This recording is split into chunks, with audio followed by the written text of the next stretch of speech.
Good afternoon students. बच्चों आज हम स्टार्ट कर रहे हैं chapter number 7 that is alternating currents. So any idea about alternating current? किसी को कोई आइडिया क्या होता है अल्टरनेटिंग करंट्स में? क्या होता है बच्चों अल्टरनेटिंग करंट्स में? Variable variable current. ओके, और कुछ? ये पता लग जाएगा इसमें हो रहा है। और फिर हम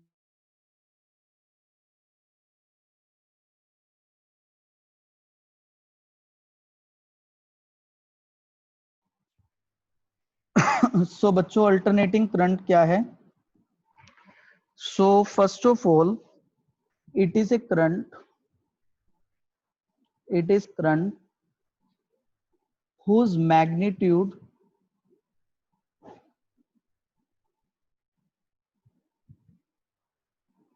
changes continuously, whose magnitude changes continuously with time and direction changes periodically। तो बच्चों ये है अल्टरनेटिंग करंट की डेफिनेशन। इस डेफिनेशन के अकॉर्डिंग अल्टरनेटिंग करंट में करंट का मैग्नीट्यूड टाइम के रिस्पेक्ट में कॉन्टिन्यूसली चेंज होता है बच्चों, और जो करंट की डायरेक्शन है बच्चों वो पीरियोडिकली वेरी करती है, यानी कुछ इंटरवल के फिक्स इंटरवल के बाद एक्सटर्नल सर्किट में करंट की डायरेक्शन में भी चेंज आता है। देखिए जैसे मान लीजिए ये एक सर्किट है जिसमें ये एक रेसिस्टेंस लगा हुआ है और इसके ये दो एंड्स हैं, ए एंड और B and.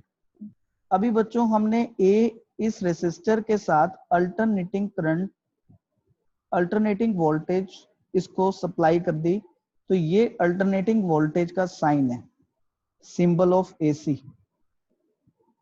Symbol of AC current और वोल्टेज। तो बच्चों यहां पर देखो रेसिस्टर के दो एंड्स हैं ए और बी, तो क्या होगा कि करंट कुछ इंटरवल के लिए ए से बी की डायरेक्शन में फ्लो करेगा। मान लो कि 1 सेकेंड के लिए करंट ए से बी की डायरेक्शन में फ्लो करता है, तो बच्चों अगले ही सेकंड, अगले 1 सेकेंड के बाद उसी करंट की डायरेक्शन चेंज होकर बी टू ए हो जाएगी। हो सकता है फिर अगले 1 सेकेंड के लिए करंट ए से बी फ्लो करें, तो फिर अगले 1 सेकेंड के लिए करंट बी से ए फ्लो करेगा। तो कहने का मतलब है कि एक्सटर्नल सर्किट में यानी इस रेसिस्टेंस में करंट की डायरेक्शन पीरियोडिकली चेंज होती रहती है। तो पीरियोडिकली चेंज से मेरा मतलब है आफ्टर ए फिक्स्ड इंटरवल, यहां मैं लिख देता हूं after a fixed interval external circuit में करंट की डायरेक्शन चेंज होती है, लेकिन जो करंट का मैग्नीट्यूड है यानी उसकी वैल्यू है वो कॉन्टिन्यूसली चेंज हो रही है, हर समय लगातार चेंज हो रही है। सपोज पहले 1 एम्पियर करंट है, फिर 1.1, फिर 1.2, तो करंट इंक्रीज डिक्रीज होता रहता है। इस तरह के करंट को बच्चों हम अल्टरनेटिंग करंट कहते हैं।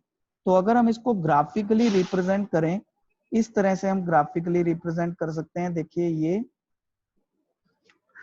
हो गया, इस y एक्सिस पर सपोज हम करंट को रिप्रेजेंट करते हैं और x एक्सिस पर सपोज टाइम को। तो बच्चों alternating current is represented by a sine और cos wave like this, sine और कोस वेव। इस वेव में एक पॉजिटिव साइकिल बनाई गई है बच्चों और एक नेगेटिव साइकिल है। पॉजिटिव साइकिल का मतलब है one direction of current, positive cycle means one direction of current. जैसे कि मेरे एग्जांपल में करंट ए से बी जा रहा है, तो किसी एक डायरेक्शन में अगर वो करंट जाएगा, सपोज ए से बी, उसको हमने पॉजिटिव शो कर दिया। नेगेटिव साइकिल का मतलब है बच्चों करंट की डायरेक्शन चेंज हो गई, opposite direction of current, opposite direction, that means example के अकॉर्डिंग बी से ए हो गई। तो ये वेव शो करती है कि कुछ समय के लिए करंट की डायरेक्शन ए से बी है, फिर कुछ समय के लिए करंट की डायरेक्शन बी से ए है। ठीक है, तो अगर मैं मान लूं कि यहाँ से जब करंट स्टार्ट हुआ और उसको ये टोटल जो फ्लो करने में टाइम लगा उसको कैपिटल टी मान ले, तो बच्चों इस कैपिटल टी को टाइम पीरियड कहा जाता है, यानी एक राउंड। तो उसका हाफ टाइम करंट ए से बी फ्लो करता है और हाफ टाइम करंट बी से ए फ्लो करता है। और दूसरा पॉइंट आप देखते हो कि साइन वेव है, तो बच्चों जो करंट का मैग्नीट्यूड है, देखो ये मैं डॉट लगा रहा हूँ, वो हर इंस्टेंट पर चेंज हो रही है। कभी करंट इंक्रीज हो रहा है, फिर देखो ये करंट डिक्रीज हो रहा है, यानी अभी डॉट नीचे जा रही है। फिर नेगेटिव साइड में इंक्रीज, नेगेटिव साइड के इंक्रीज का मतलब है अपोजिट डायरेक्शन में करंट हो गया और अब वो इंक्रीज कर रहा है। फिर डिक्रीज। तो इस तरह से हमें शो किया गया है कि करंट का मैग्नीट्यूड कॉन्टिन्यूसली चेंज होता है और डायरेक्शन पीरियोडिकली। इसके अपोजिट डायरेक्ट करंट ऐसा होता है बच्चों, जिसको हम एक स्ट्रेट लाइन से रिप्रेजेंट कर सकते हैं। ये डायग्राम है डायरेक्ट करंट के लिए। सो डायरेक्ट करंट में मैग्नीट्यूड और डायरेक्शन दोनों ही चेंज नहीं हो रहे। टाइम के रिस्पेक्ट में करंट का मैग्नीट्यूड भी फिक्स्ड है और उसकी डायरेक्शन भी फिक्स्ड है। तो हम यहाँ पर डायरेक्ट करंट की डेफिनेशन भी साथ में एक बार नोट कर लेते हैं। Direct current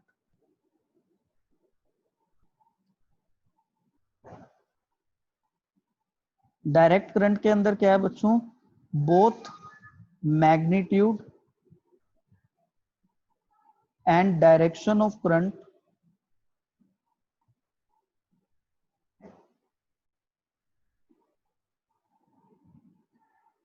do not changes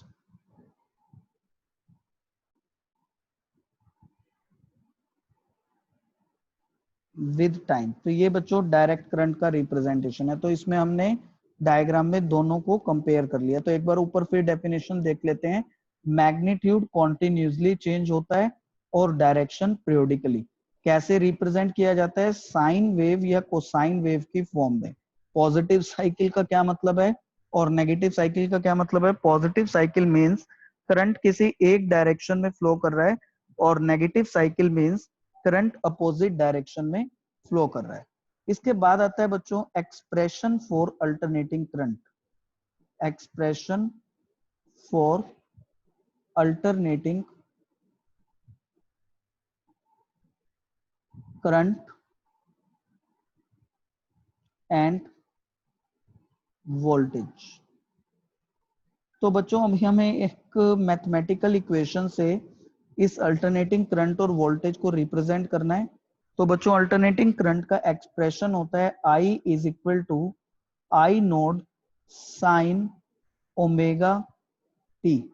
ठीक है बच्चों, ये एक्सप्रेशन है अल्टरनेटिंग करंट के लिए। I is equal to I note sine omega T. बच्चों इसमें आई नोट जो है उसको बोलते हैं maximum value of alternating current, maximum value of alternating current, और इसको एम्पलीट्यूड भी कहा जाता है, एम्पलीट्यूड। और इसको पीक वैल्यू भी कहा जाता है, पीक यानी maximum value, peak value of alternating current. फिर दूसरी तरफ बच्चों ओमेगा सिंबल का मतलब है एंगुलर फ्रीक्वेंसी, एंगुलर फ्रीक्वेंसी। तो अभी हम इन सभी टर्म्स को समझने वाले हैं। दूसरा आई सिंबल का मतलब है current at any time, suppose at time T. इस करंट एट एनी टाइम को बच्चों इंस्टेंटेनियस करंट भी कहते हैं, इंस्टेंटेनियस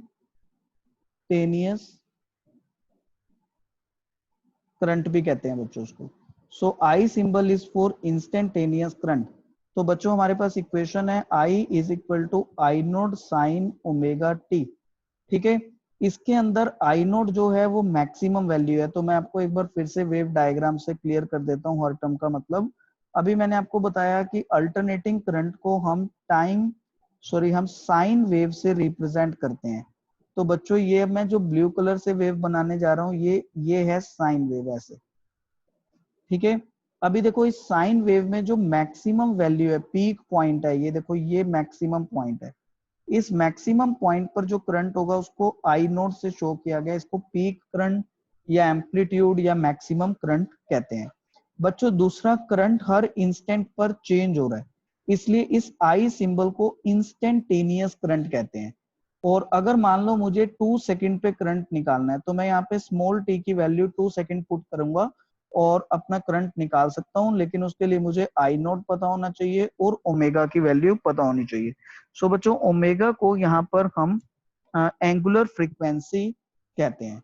देखो बच्चों, एक पॉजिटिव साइकिल और एक नेगेटिव साइकिल मिलकर एक साइकिल कंप्लीट कर रही है, हाफ पॉजिटिव हाफ नेगेटिव एक साइकिल कंप्लीट कर रही है। जैसे देखो ये रेसिस्टर है, अभी यहाँ पर ये एक ए एंड है, ये बी एंड है। सपोज करो पहले करंट ए से बी जाता है और ए से बी फ्लो करते हुए इंक्रीज करता है बच्चों 0 से 2 एम्पियर तक, ठीक है। फिर क्या करेगा, ए से बी ही फ्लो करेगा लेकिन अब डिक्रीज करेगा 2 से 0 एम्पियर। फिर करंट अपनी डायरेक्शन बदलेगा, अब वो जाएगा बी से ए मान लो। अब फिर क्या करेगा, फिर इंक्रीज करेगा 0 से 2 एम्पियर, फिर 2 एम्पियर से 0 एम्पियर, फिर अपनी डायरेक्शन को चेंज करेगा। तो यही इस वेव में आपको दिखाया गया है, इस वेव डायग्राम के अंदर यही चीज रिप्रेजेंट हो रही है। देखिए दोबारा से, अभी जब हम दोबारा इसकी वेव बना रहे हैं तो आप ध्यान से फिर समझने की कोशिश करिए। तो इस वेव में दिखाया गया है, ये इंस्टेंट है, ये पीक पॉइंट है। जैसे मेरे एग्जांपल में 2 एम्पियर पीक पॉइंट था, तो ये 0 पॉइंट है। सो सबसे पहले यहाँ पर इसको सपोज मैं ए पॉइंट कह देता हूँ। सो 0 से ए तक इंक्रीज है, इंक्रीज के लिए मैं आई लिख देता हूँ, ठीक है। ये देखो करंट गया 0 से 2, ठीक है। तो सपोज इस पीक वैल्यू को 2 एम्पियर एज्यूम करें। फिर बच्चों 2 से 0, ये वाला पॉइंट हमारा 0 का है, बी पॉइंट, तो ये हो गया डिक्रीज। फिर करंट ने करा अपनी डायरेक्शन चेंज, डायरेक्शन चेंज को नेगेटिव साइकिल बोलते हैं। फिर वो गया, फिर बी से सी वाले रीजन में देखो वो इंक्रीज हो रहा है, यानी फिर 0 से 2 एम्पियर इंक्रीज। फिर सी से मान लो वो यहाँ पे डी पॉइंट तक आता है, अब फिर से वो करंट हुआ डिक्रीज। तो इस तरह पहले करंट का मैग्नीट्यूड इंक्रीज होता है, अपने मैक्सिमम तक पहुंचता है, फिर मैक्सिमम से 0 आता है, फिर एक्सटर्नल रेसिस्टर में करंट की डायरेक्शन बदल जाती है और फिर वो मैक्सिमम तक पहुंचता है, फिर 0 तक आता है, फिर डायरेक्शन बदल जाती है। तो इस पूरे प्रोसेस में देखो 0 से मैक्स, मैक्स से 0, फिर डायरेक्शन चेंज, फिर 0 से मैक्स, फिर मैक्स से 0। इस पूरे प्रोसेस में जितना टाइम लगता है उसको बच्चों टाइम पीरियड कहा जाता है। यानी इस ऐसा पूरा एक राउंड, एक साइकिल कंप्लीट करने का जो टाइम है बच्चों, उसको अल्टरनेटिंग करंट में टाइम पीरियड कहा जाता है। तो सबसे पहले हम यहाँ पर लिख लेते हैं टाइम पीरियड। बच्चों ध्यान दो, डीसी करंट में ऐसा कोई टाइम पीरियड नहीं है, क्योंकि वहां पर करंट की डायरेक्शन चेंज नहीं हो रही है, यहाँ डायरेक्शन पीरियोडिकली चेंज हो रही है, और जिसके कारण हमें टाइम पीरियड के कॉन्सेप्ट को लेना पड़ रहा है, ठीक है। तो इसको हम लिखेंगे time taken by alternating current, by alternating current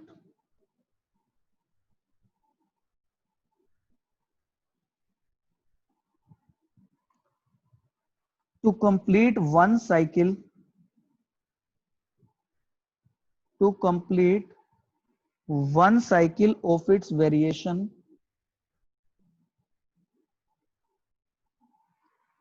is called time period।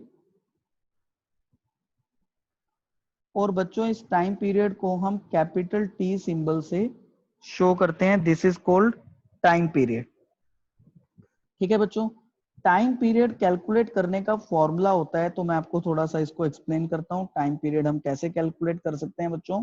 Time period को कैलकुलेट करने का फॉर्मूला है 2 pi divide by omega, 2 pi divide by omega. ये फॉर्मूला कैसे आया बच्चों, 11th फिजिक्स में आपने पढ़ा है, सिंपल सा एक formula, speed is distance by time.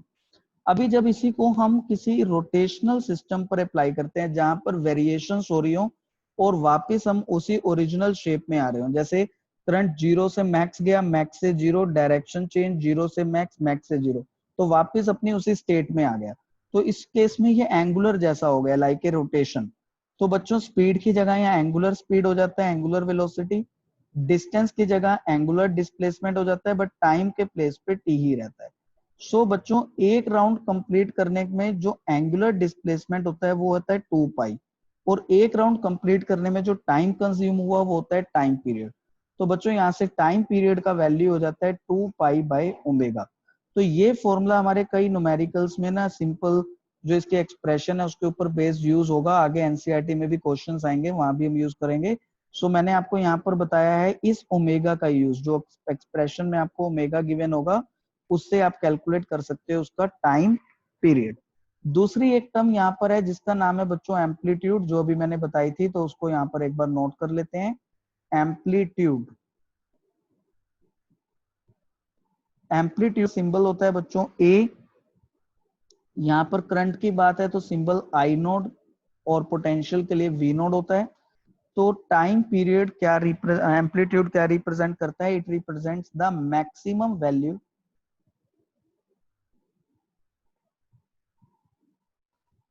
of current attained by alternating current, maximum value attained by alternating current in either direction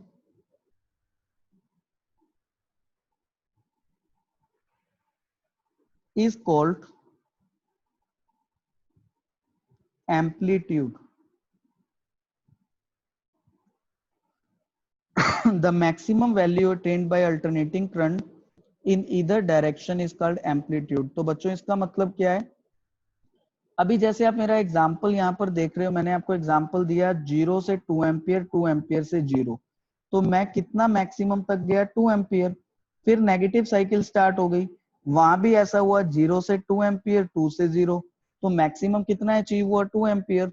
बच्चों उस मैक्सिमम करंट को हम एम्पलीट्यूड कहते हैं। यहाँ लिखा है maximum value attend by alternating current in either direction is called amplitude.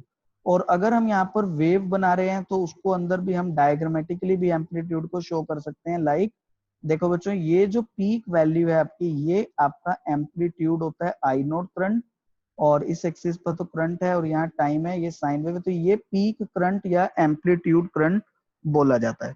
ठीक है बच्चों, तो ये इक्वेशन हो गई आपके पास अल्टरनेटिंग करंट के लिए। इसी तरह से बच्चों अगर हमें इक्वेशन लिखना हो, एक्सप्रेशन लिखना हो अल्टरनेटिंग वोल्टेज के लिए, तो भी हम लिख सकते हैं like expression for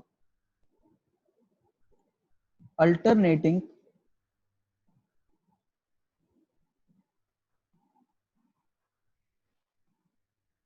voltage, expression for alternating voltage.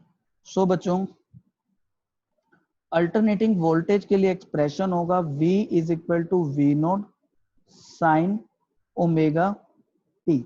जैसे वहां I is equal to I note sine omega t है, तो यहाँ पर भी साइन वेव से रिप्रेजेंट करना है। और बच्चों वी नोट का मतलब हो जाएगा पीक वोल्टेज, और मैक्सिमम वोल्टेज आप कह सकते हो पीक वोल्टेज और मैक्स वोल्टेज। और ओमेगा का मतलब बच्चों वही एंगुलर वेलोसिटी, और टी मतलब टाइम, और वी मतलब इंस्टेंटेनियस वोल्टेज, इंस्टेंटेनियस वोल्टेज। ठीक है बच्चों, अगर ओमेगा की वैल्यू पता हो तो टाइम पीरियड निकाल सकते हैं by the formula 2 pi by omega. ठीक है, टाइम पीरियड निकाल सकते हैं by the formula 2 pi by omega. तो बच्चों इसके बाद हमारे पास नेक्स्ट टर्म आती है फ्रीक्वेंसी। जैसे हमने यहाँ पे टाइम पीरियड कैलकुलेट करा है, ऐसे हमारी अगली टर्म का नाम है फ्रीक्वेंसी। तो फ्रीक्वेंसी एक बार डिस्कस कर लेते हैं। वैसे आप सबको पता होगा फ्रीक्वेंसी के बारे में। सो सपोज हम उसे एफ साइन से शो कर रहे हैं। Frequency is the number of cycles completed पर second. Let me write the definition. Frequency is the number of cycles चल रहा है completed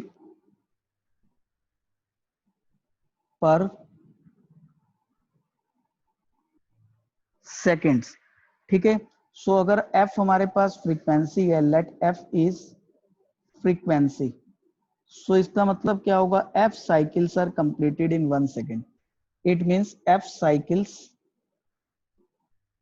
completed in 1 second. So इसका मतलब बच्चों 1 cycle would be completed in 1 by f seconds। तो एक cycle complete करने में बच्चों जो टाइम लगेगा उसको हम टाइम पीरियड कहते हैं। तो एक साइकिल का टाइम होता है टाइम पीरियड, और टाइम पीरियड की वैल्यू हो गई है बच्चों 1 डिवाइड बाय फ्रीक्वेंसी। तो एक तो ये रिलेशन हो गया टाइम पीरियड का फ्रीक्वेंसी के साथ। ठीक है बच्चों। और दूसरा, इस फ्रीक्वेंसी का एंगुलर वेलोसिटी ओमेगा के साथ भी रिलेशन होता है, तो वो भी नोट कर लेते हैं। Relation between angular velocity omega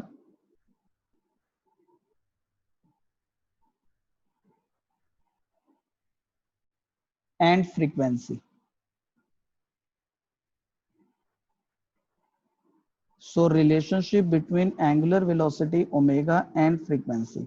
so बच्चों यहाँ पर जो रिलेशन है वो है omega is equal to 2 pi multiplied by frequency. Omega is equal to 2 pi multiplied by frequency.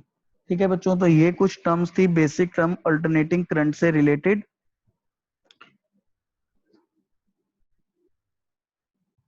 So बच्चों हमारे पास यहाँ पर एक डाउट है, क्वेश्चन है एसी करंट वेरिएबल करंट क्यों होता है। So let me write question, why AC current is variable.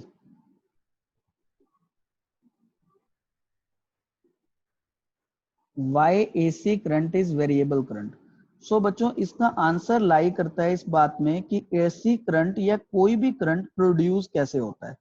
तो आप सब लोग जानते हो, अगर हमें करंट को प्रोड्यूस करना है, हमने चैप्टर नंबर 6 में पढ़ा है कि हमें फ्राइडेज लॉ यूज करने होंगे।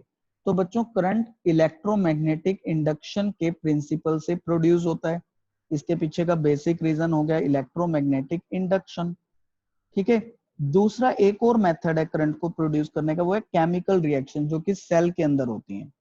अभी अगर हम इलेक्ट्रोमैग्नेटिक इंडक्शन वाले मेथड की बात करें तो एक जनरेटर या डायनेमो में कुछ ऐसा सेटअप होता है कि परमानेंट मैग्नेट्स होते हैं और एक रेक्टेंगुलर कॉइल उस परमानेंट मैग्नेटिक फील्ड के बीच में रोटेट करती है। तो ये देखो बच्चों, ये मैं एक रेक्टेंगुलर कॉइल यहाँ पर बना रहा हूँ, ठीक है, सिंपली ऐसे। और ये मान लो कि ये कॉइल यहाँ पर मैग्नेटिक फील्ड के बीच में रोटेट हो रही है, टर्न हो रही है। तो रोटेशन से बच्चों यहाँ पे ना इस कॉइल से पास होने वाला मैग्नेटिक फ्लक्स जो है वो वेरी करता है। देखो फ्लक्स का फॉर्मूला है BA cos थीटा। अभी यहाँ एंगल थीटा चेंज होता है जिससे फ्लक्स चेंज होता है। तो उस फ्लक्स के चेंज होने से फ्राइडेज लॉ के अकॉर्डिंग ईएमएफ इंड्यूस्ड हो जाती है। अभी ईएमएफ जो इंड्यूस्ड होगी उसका फॉर्मूला बच्चों मैं लिख रहा हूँ, आप देख रहे हैं d/dt, फ्लक्स को लिख देते हैं BA cos थीटा। बच्चों अब ना तो मैग्नेटिक फील्ड चेंज हो रहा है, ना area of the coil in magnetic field, यहाँ एंगल हो रहा है। सो हम B और A को कॉमन ले लेते हैं, we get d/dt of cos theta. So बच्चों अभी अगर हम cos थीटा को डिफरेंशिएट करेंगे तो ये माइनस साइन थीटा आने वाला है, यानी कि ये हो जाएगा NBA साइन थीटा। बच्चों फिर हम थीटा को डिफरेंशिएट करेंगे d थीटा बाय dt। सो बच्चों मैं आपको बता रहा था कि अब हम यहाँ थीटा को टाइम से डिफरेंशिएट करेंगे, तो ये d थीटा बाई dt है ना, change of angle, change of time, ये एंगुलर वेलोसिटी होता है ओमेगा। तो बच्चों ये देखो E की वैल्यू क्या बन जाएगी, एन बी ए साइन थीटा ओमेगा, और E हो जाएगा एन बी ए ओमेगा साइन थीटा। अब करते हैं ऐसा कि थीटा को भी चेंज कर देते हैं। देखो जो एंगुलर वेलोसिटी ओमेगा होता है ये एंगल डिवाइड बाय टाइम के इक्वल होता है। सो अगर हम ओमेगा को t से मल्टीप्लाई कर देंगे बच्चों, ये थीटा आ जाएगा। तो अब थीटा को साइन में पुट कर दो बच्चों, E की वैल्यू हो जाएगी एन बी ए ओमेगा साइन ओमेगा टी। तो अभी आप देखो कि अगर आप यहाँ पर एन बी ए ओमेगा को एक कांस्टेंट ई नोड लेट कर लो तो ये इक्वेशन बनती है साइन ओमेगा टी। तो क्या समझा रहा हूं मैं ये कह रहा हूं कि जो जनरेटर होता है उसके अंदर का मैकेनिज्म है कि उसमें एक रेक्टेंगुलर या कोई भी कॉइल को मैग्नेटिक फील्ड में रोटेट करते हैं। ठीक है, उसकी रोटेशन की वजह से फ्लक्स चेंज होता है जिसके कारण ईएमएफ इंड्यूस होती है। अभी जो वो ईएमएफ इंड्यूस होगी, अगर आप उसकी इक्वेशन देखोगे साक्षी, यहाँ पे वो क्या आ रही है, ई नोट साइन ओमेगा टी। यानी अगर साइन आ गया तो साइन की वैल्यू तो टाइम के रिस्पेक्ट में इंक्रीज होगी, डिक्रीज होगी, फिर चेंज होगी, क्योंकि साइन की वैल्यूज ऐसे चलती हैं, देखो 0 से 1 पर जाएंगी, कितना एंगल लगेगा 0 से 1 में जाने में 90 डिग्री। 1 से फिर 0 आ जाएंगी कितने एंगल के बाद 180 डिग्री के बाद, फिर -1 हो जाएंगी कितने एंगल के बाद 270 के बाद, फिर वापस 0 हो जाएंगी कितने एंगल के बाद 360 डिग्री के बाद। तो कहने का मतलब कि साइन के ऊपर डिपेंड है जो ईएमएफ प्रोड्यूस हो रही है, और इसी तरह से करंट भी साइन पे डिपेंड होगा, क्योंकि टाइम के साथ उस साइन की वैल्यू पहले मैक्स होगी, फिर 0 होगी, फिर चेंज होगी डायरेक्शन, फिर मैक्स, फिर 0। तो इस कारण से अल्टरनेटिंग करंट में मैग्नीट्यूड कॉन्टिन्यूसली चेंज होता है कोयल की रोटेशन के साथ साथ। ठीक है, इसलिए अल्टरनेटिंग करंट का ऐसा कॉन्सेप्ट है। दूसरा जो डीसी करंट होता है बच्चों, वो प्रोड्यूस होता है एक सेल के अंदर केमिकल रिएक्शन से। केमिस्ट्री के अंदर आप इलेक्ट्रोलिटिक सेल और इलेक्ट्रिक सेल्स पढ़ते हो। जो वो इलेक्ट्रिक सेल होते हैं उनके अंदर केमिकल रिएक्शन होती है, और वो केमिकल एनर्जी को इलेक्ट्रिकल एनर्जी में चेंज कर देते हैं। वहां जो करंट प्रोड्यूस होता है उसमें ऐसी कोई रोटेशन तो हो नहीं रही कोई किसी तरह की कोयल की, तो वहां एक constant smooth DC current produce होता है, जिसकी ना तो डायरेक्शन चेंज हो रही होती है ना मैग्नीट्यूड चेंज हो रहा होता है। सो उम्मीद है आपको ये आंसर समझ आ गया होगा why alternating current is variable, क्योंकि उसको प्रोड्यूस करने का जो मैकेनिज्म है वो फेराडेज लॉ के अकॉर्डिंग है, और वहां पर जब हम ईएमएफ का इक्वेशन डेराइव कर रहे हैं तो वो साइन के ऊपर बेस्ड आ रहा है, जिसके कारण ये अल्टरनेटिंग करंट इस तरह की वेरिएबल नेचर शो करता है। ओके, ठीक है, तो ये मैंने आपको क्वेश्चन समझा दिया कि अल्टरनेटिंग करंट क्यों वेरिएबल होता है। हमने टाइम पीरियड पढ़ लिया, हमने इसका एक्सप्रेशन पढ़ लिया। तो एक बार अभी हम यहाँ पर कंक्लूड करते हैं हमने क्या क्या पढ़ा है, और उसके बाद हम नेक्स्ट पॉइंट पर मूव करते हैं। बच्चों, हमारे घरों में जो करंट आ रहा है डोमेस्टिक पर्पसेस के लिए, वो अल्टरनेटिंग करंट है। इंडिया में डोमेस्टिक करंट अल्टरनेटिंग करंट होता है with A frequency of 50 hertz. तो मैं यहां पर लिख देता हूं इस पॉइंट को भी, domestic frequency, domestic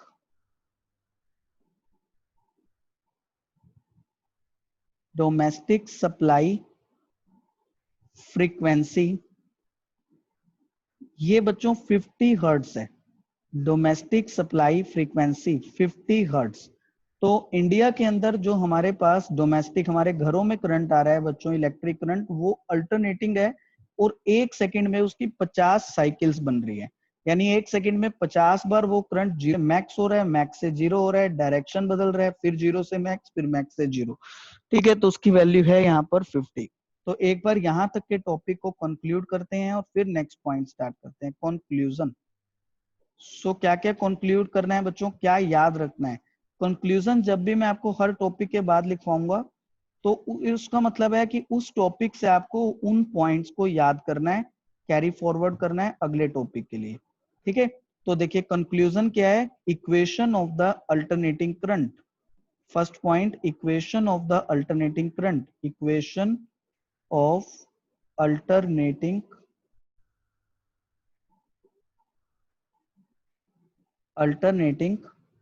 current. So बच्चों ये होती है I is equal to I naught sine omega t. Second point है बच्चों, ओमेगा की वैल्यू फ्रीक्वेंसी के टर्म्स में, क्योंकि न्यूमेरिकल आ जाएंगे, सो यूज करनी होगी 2πf। और तीसरा है बच्चों, टाइम पीरियड कैसे निकालेंगे, क्योंकि ओमेगा गिवन होगा, सो टाइम पीरियड निकालेंगे 2π divide by omega, 2π divide by omega. So एक क्वेश्चन है बच्चों आपके लिए, देखते हैं आप कैसे इसको रिस्पॉन्ड करते हो। क्वेश्चन है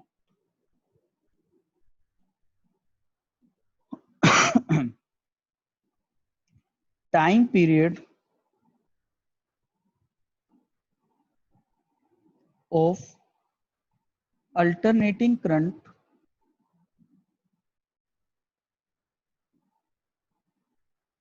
is capital T and peak current is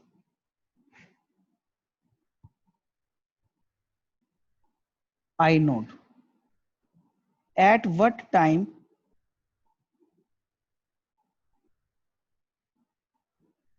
instantaneous current is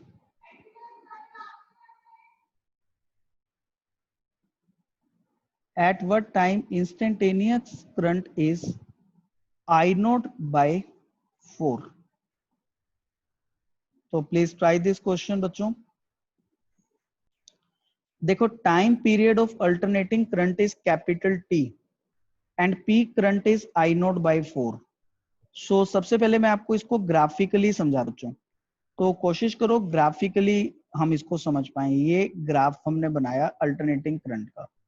अभी जो टाइम पीरियड है ये टोटल टाइम है बच्चों, ये टाइम पीरियड आपका कैपिटल T। ठीक है बच्चों, तो इट मींस जीरो से ये पॉइंट A ले लेते हैं बच्चों, ये B, ये C ले लेते हैं, ये D। सो बच्चों जीरो से B तक का जो टाइम होगा वो कितना होगा, इसका हाफ, टाइम बाय 2। जीरो से A तक का जो टाइम होगा वो कितना होगा, T बाय 2 का भी हाफ, T बाय 4। अभी हमें बताया गया है कि peak value of current I node है, तो पीक वैल्यू कहाँ पे प्रोड्यूस होगी, A पॉइंट पर, यानी A, जीरो से A तक जाने में T बाय 4 टाइम लगेगा, पीक तक जाने में T बाय 4 टाइम लगेगा। ठीक है, at what time instantaneous current is I naught by 4। हमें बताना है कि कितने टाइम के बाद आपका जो करंट है वो I नोड बाय 4 हो जाएगा, I नोड बाय 4। तो I नोड कितने में हुआ, T बाय 4 में। अभी I नोड बाय 2 कितने में होगा, इसका हाफ, तो T बाय 4 का भी हाफ टाइम कर दो बच्चों, वो रह जाएगा T बाय 8। अभी I नोट बाई 2 का भी और हाफ कर दो, तो I नोट बाई 2 का और हाफ करते हो, that is I naught by 4। तो आपको T बाई 8 का भी हाफ करना पड़ेगा, दैट मीन्स T बाई 16।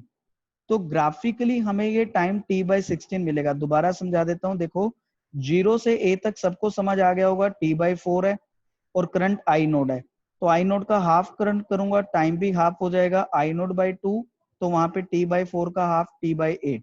अभी हमें I नोट बाई 4 क्वेश्चन में पूछा है, तो I नोट बाई 2 का और हाफ करते हैं, तो T बाई 8 को भी हाफ करना होगा, और T बाई 8 को हाफ करके बच्चों ये T बाई 16 बन जाता है।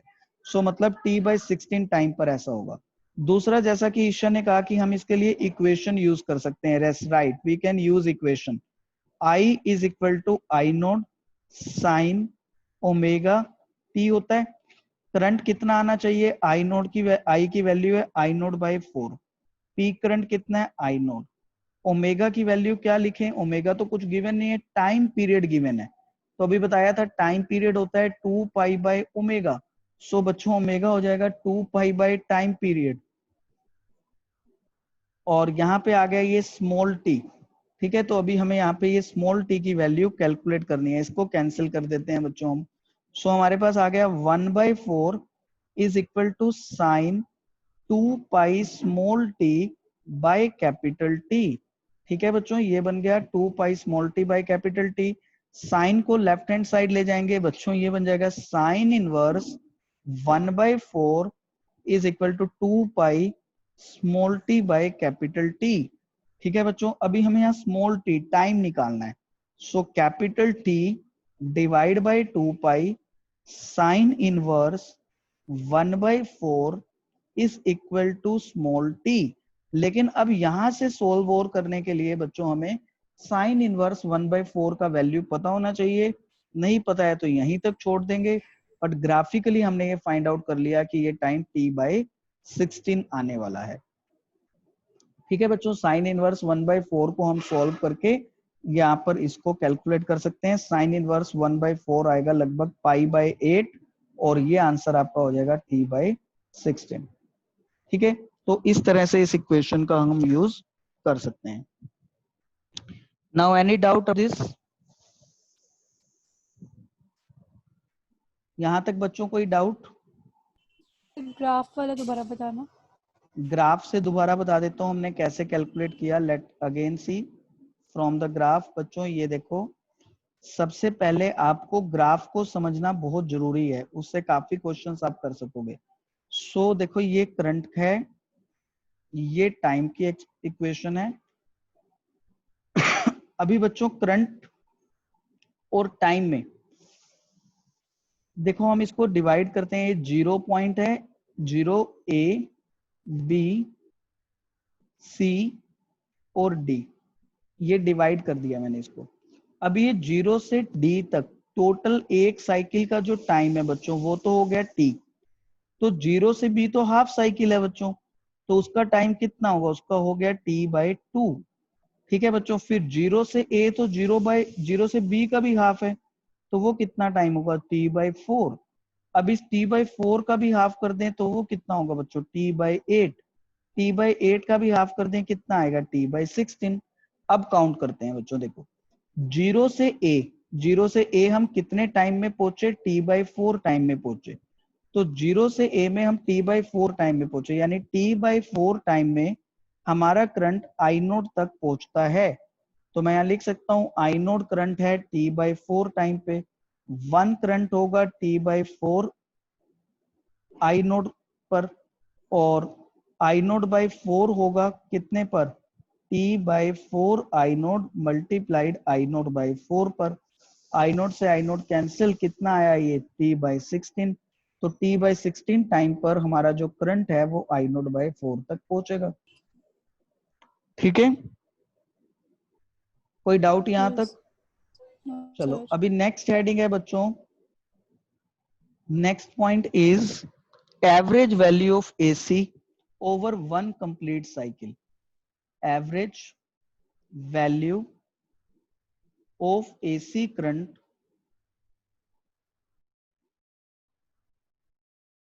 over 1 complete cycle। Average value of AC current over 1 complete cycle. तो व्हाट इट मीन, हमने यहां पर बच्चों एक कंप्लीट साइकिल में एसी करंट को शो करता हूं। सबसे पहले आपको ये करंट की एक्सिस वाई एक्सिस और टाइम की एक्सिस टी, और अब हम यहाँ पे करंट की एक कंप्लीट साइकिल रिप्रेजेंट कर देते हैं बच्चों ऐसे, ये ठीक है। अभी ये पूरी है, एक साइकिल है। अब क्वेश्चन है बच्चों कि ना एक्चुअल में यहाँ पर करंट तो वेरी कर रहा है, 0 है, मैक्स तक पहुंच रहा है विच इज आई नोड, फिर 0 हो रहा है, फिर मैक्स तक जा रहा है आई नोड, फिर 0 हो रहा है, हर समय चेंज हो रहा है। करंट का एक वैल्यू तो है नहीं, तो मुझे उस करंट की एवरेज वैल्यू निकालनी है। पूरी इस एक साइकिल में उसका कितना एवरेज वैल्यू आया है वो मुझे कैलकुलेट करना है। तो किसी को पता है हम एवरेज कैसे कैलकुलेट करते हैं? Sum upon the number of. अच्छा, अभी मैथ्स में इंटीग्रेशन किस किसने कर लिया है, किया इंटीग्रेशन, हो गया मैथ्स में आपका इंटीग्रेशन का concept start? Sir, next chapter है वो. चलो एक बार मैं आपको थोड़ा सा आइडिया देता हूं कि हम कैसे एवरेज निकालते हैं। चलो बच्चों देखो, हमारे पास जो करंट की इक्वेशन है आई, वो यहाँ पे है आई नोट साइन ओमेगा टी। अभी करंट वेरिएबल है या कांस्टेंट है ये बता दो। चलो करंट वेरिएबल है कांस्टेंट है? वेरिएबल। वेरिएबल। तो आपको याद होगा कि सेकंड यूनिट में हमने पढ़ा है कि हम वेरिएबल करंट को ऐसे लिख सकते हैं dq/dt, है ना, लिख सकते हैं ना। सो आई नोट साइन ओमेगा टी, ठीक है बच्चों। Yes, sir. यहां से आप dq निकाल लो, dq small amount of charge, that is I note sine omega t dt। तो बच्चों ये जो सेकंड इक्वेशन बनी, ये बता रही है कि dt टाइम में उस एसी करंट से कितना चार्ज सप्लाई हुआ, dq चार्ज सप्लाई हुआ। अब आप ये निकालो कि ये जो पूरी एसी साइकिल है, पूरी एक साइकिल का कितना टाइम है, पूरी एक साइकिल का टाइम है 0 से t तक, ये t तक पूरी एक साइकिल का टाइम। आप कैलकुलेट करो पूरी इस एक साइकिल में कितना चार्ज सप्लाई हुआ। तो बताओ मुझे, पूरी एक साइकिल का चार्ज निकालने के लिए सेकंड इक्वेशन को क्या करना होगा, integrate charge supplied by AC current, charge supplied by AC current in time 0 to t। तो बच्चों इंटीग्रेट करना होगा, dq का integration is equal I note sine omega t, dt का integration from time 0 to t। अभी बच्चों dq को integration करेंगे तो चार्ज आ जाएगा q, आई नोट कॉमन आ जाएगा, इंटीग्रेशन 0 से t sine omega t dt को इंटीग्रेशन करना पड़ेगा बच्चों। तो जल्दी जल्दी बताओ साइन का integration. Minus cos minus t cos, upon minus cos. So बच्चों साइन का इंटीग्रेशन है माइनस कोस ओमेगा टी। फिर ओमेगा टी का भी इंटीग्रेशन करना है बच्चों, उसके लिए ओमेगा से डिवाइड करना है। तो ये पूरा होगा साइन ओमेगा टी का माइनस कॉस ओमेगा टी, और फिर ओमेगा टी के लिए ओमेगा से डिवाइड, और फिर लिमिट पुट करनी है 0 से t। तो बच्चों अब ये कितना चार्ज सप्लाई हुआ वो हम कैलकुलेट कर रहे हैं। Charge is equal to I naught, omega को बाहर ले जाते हैं, माइनस साइन को बाहर ले लेते हैं, कोस ओमेगा टी में लिमिट्स पुट करते हैं 0 से कैपिटल टी। बताना है ये लिमिट्स किस में पुट करनी है हमें, टी में, स्मॉल टी में पुट करनी है बच्चों। Omega into capital T, upper limit capital T है तो स्मॉल टी की जगह capital T, minus lower limit 0 put करनी है बच्चों। सो ये हो जाएगा minus I note by omega cos omega T minus cos 0। कोस 0 होता है बच्चों 1 के इक्वल, ठीक है। तो ये होगा minus I note by omega cos omega T. अब क्या आप मुझे बता सकते हो what is the value of this omega into capital T? Any idea? Omega into capital T, 2 pi. 2 pi. हाँ 2 pi. Very good, 2 pi. It is 2 pi, right answer. How it is 2 पाई? बच्चों omega into capital T, अभी capital T क्या था, 2 pi by omega ही तो था। So omega into capital T ये cancel होगा, answer क्या आ गया 2 पाई। सो इट मींस मुझे वहां पर ओमेगा टी के प्लेस पे पुट करना है बच्चों 2 पाई, और 2 पाई का मतलब कितना एंगल, 360 डिग्री एंगल, और 360 मतलब कोस 360 degree, cos 2 pi it is 1 minus 1, so 1 minus 1 is 0। So means total charge supplied, total charge supplied by AC current in one complete cycle